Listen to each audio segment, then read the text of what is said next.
What you're seeing now is called a Siniwali. This is very heavily inspired by the Filipino martial arts, which I love. And this is a very, very basic baby drill. And the point I'm trying to make here is today you are going to be inspired by many, many speakers, many, many life stories. But the reality of it is most of you will feel really good about yourselves, but then you'll go home, maybe be a bit excited, just tell a few friends, and then nothing. Nothing happens. And the reason why nothing happens, despite that you've met many, many nice people, is that most of the people in this room, with all my respect to them, are here to warm themselves up in front of a fire of people that have done something. But until you're willing to jump into that fire, to temper your blade in that very, very harsh furnace, nothing really will happen. The main reason why most people don't do anything in their life is that they haven't mastered the basics. With all my respect to everybody that's here, the fact that you are here means that you want to do something different with your life. But if you want to do something extraordinary, and I believe every human was born to be extraordinary, if you really want to do that, then you have to master some basics. Now, in my academy, anybody that comes in to train with me, absolutely anyone, has to work the physical, and we work many aspects of the physical, obviously being a martial arts school, but we also work the metaphysical or the life skills component. So my time with you, my brief time with you today, will be taking you through what we call the 9 principles that all my students have to go through. Until you master these 9 principles, again, like I said, you've got quite a lot of work to do. So the first principle that everybody has to master, when I mean master, I mean do so all the time, so you're doing it subconsciously. You don't think when you walk. You don't think when you drive a route that you know. And these are the same things. You have to be doing this all the time. All your PhDs, all your degrees mean nothing to me if you haven't mastered these very, very basic elements. So the first thing about courtesy is for you to be courteous with your body. I'll tell you what's not courteous with your body. You eating junk food every single day is not courteous to your body. You spending 3 hours in a shisha parlor is not courteous to your body. So it's very, very important to do 3 aspects. All my students have to focus on 3 aspects when it comes to truly being courteous with yourself. 1, you have to spend time breathing, just focusing on your breathing. Whether you call this meditation, whether you call this anything else, I'll leave the terminology up to you. But it is vitally important you spend some time breathing, just focusing on breathing very deep breaths and in a regular fashion. The next thing that's very, very important for being courteous to yourself is exercise. And again, no PhD in the world is going to make you exercise. You have to do it. Your body is connected to your brain. We have loads of smart people in the world that live dumb lives. You all got your smartphones, but you live in lives that are not that intelligent. And the main reason that is you're disconnected from your body. If you're a non-competitive athlete, a normal human being, you should have a minimum, approximately, of 150 minutes of exercise a week. Now that's not a lot per day. You're looking at 20 minutes, 25 minutes of intense, moderate to intense exercise. The last part about being courteous to your body is your food. Your food has to be very, very clean. Now I don't care what your excuse is, whether the food is traditional food, full of ghee, full of fat, it doesn't change the fact that you're eating very, very bad things for your body. So it's the hardest thing to do, in fact. The exercise for me is the easy part. For me, it's the diet. That's where I have to be very strong. For 6 days a week, I'm very, very careful with what I eat. Very, very careful. But for one day, I go crazy. And it starts at midnight. 1 minute past midnight, if there's a cupcake in my house, it better run, because I eat everything. There has to be a bit of a balance. It can't be so rigid. So you do have to enjoy it. The next part is to be honest with yourself. And honesty is something that relates to admitting to what you have to do now to drastically change where you are. Whether it's stopping smoking, stopping drinking, or whatever it is, you have to be so blatantly honest with yourself, because until you are, and until you admit that these things have to change now, today, not tomorrow, today, you'll never get anywhere.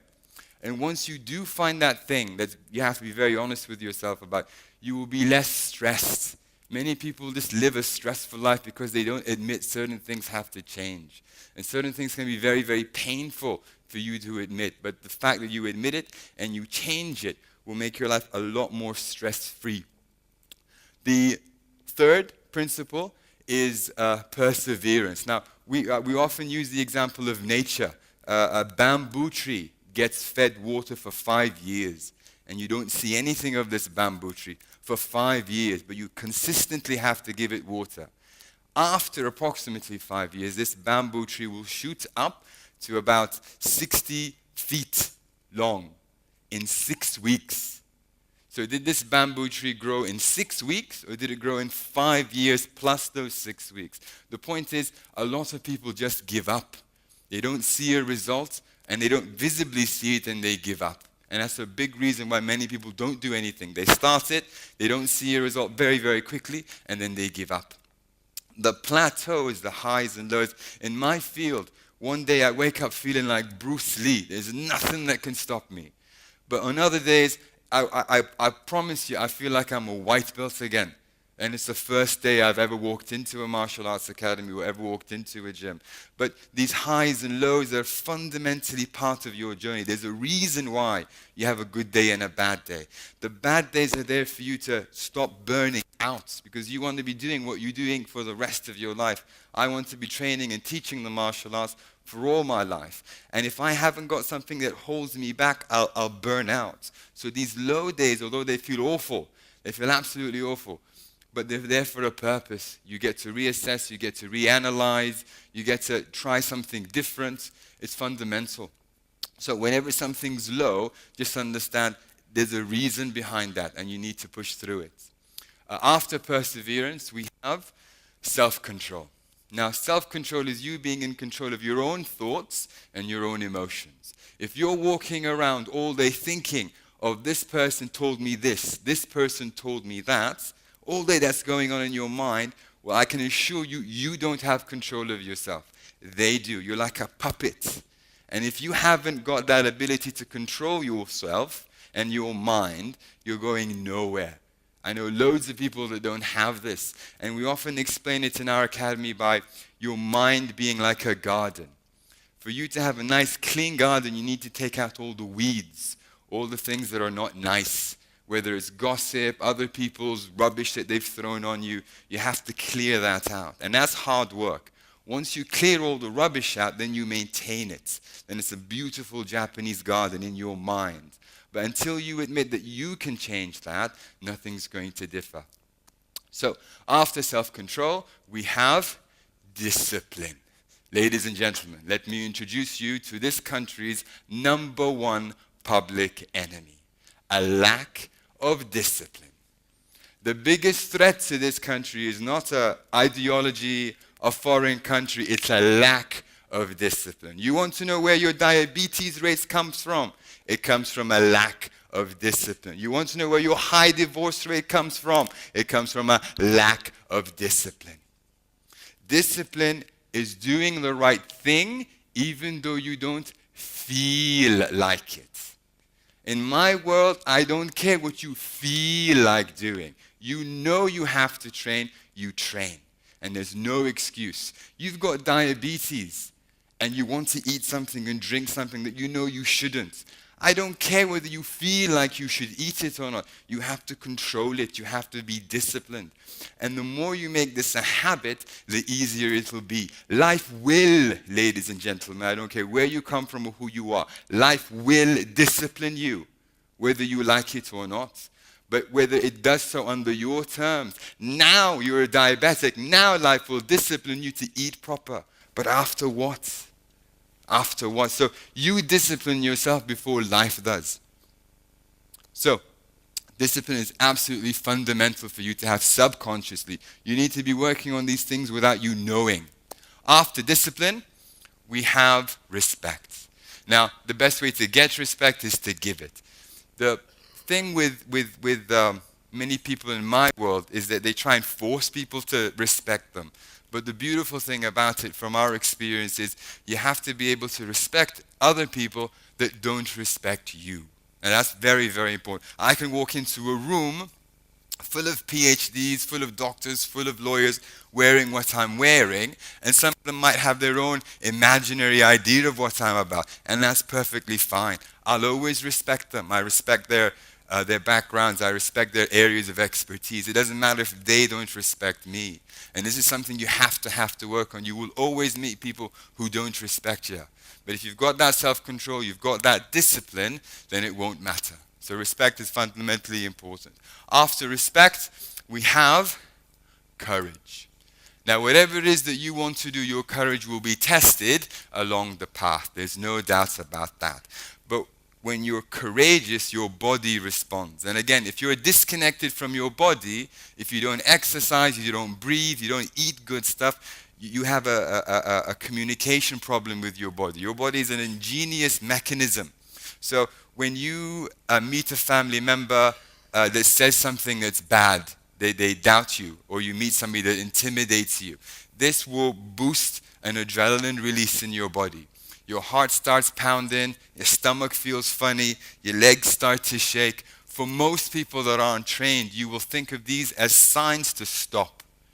When in actual fact, this is your body giving you the energy to go. And until you understand that, it's always going to be a very difficult thing. Courage is not the absence of fear. Everybody backstage was saying, "What, are you a bit nervous?" Of course I'm a bit nervous. It's a natural thing to have. I want to be nervous. I want to have this adrenaline in my body because it makes me faster, stronger, smarter, more able to cope with the situation.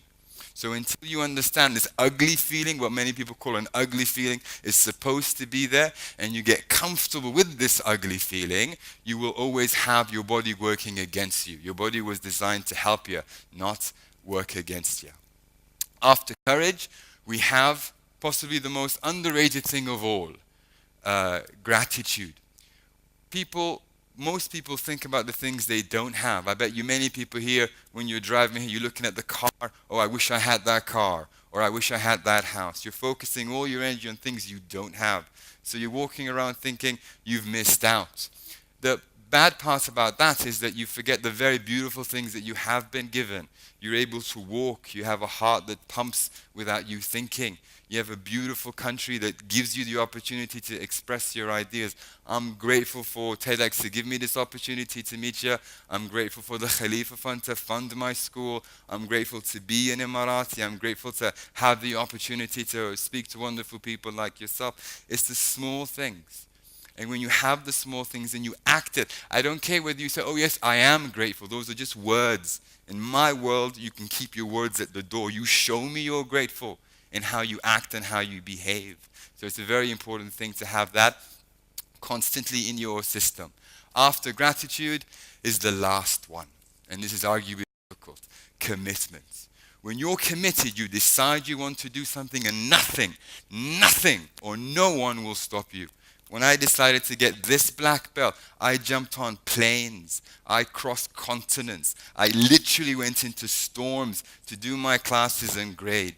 There were people that were living very close to the school, and they never passed because they missed too many classes. And my instructor found that funny. He says, "You can't make it to class, and you live an hour down the road." Wael jumps on a plane from Dubai to come cross the continent to do it. And he's passed. The reason I did it and they didn't was because I had that commitment. Nothing would stop me. When I applied for the funding for my school from the Khalifa Fund, they first said no. And then I said, "Why no? Tell me what was wrong." And they said, "You didn't have this, you didn't have this, you didn't have this." So I went back and I gave them this, this, and that. And if they had said no, I would have come back. I would have asked and asked and asked. It was never a question of will it happen. It was a question of who's going to enjoy the victory with me. Who's going to say we really believed in this person and we helped him make that happen. So ladies and gentlemen, whatever it is you decide to do, inshallah, I hope you first of all master these basics. Master them so well that you subconsciously are doing it without knowing. If you haven't got all these things, then it's just not going to work for you, I'm afraid. So, like I said in the beginning, these are very, very basic stick fighting drills. A baby in Filipino martial arts will tell you exactly what these look like and what they mean. But until you master these basics without thought, like you're walking, it's going to be a very difficult journey. But I wish you the best journey of all. I know you can do it. You've been given everything. Ooh, that's it from me. Shukran. Thank you.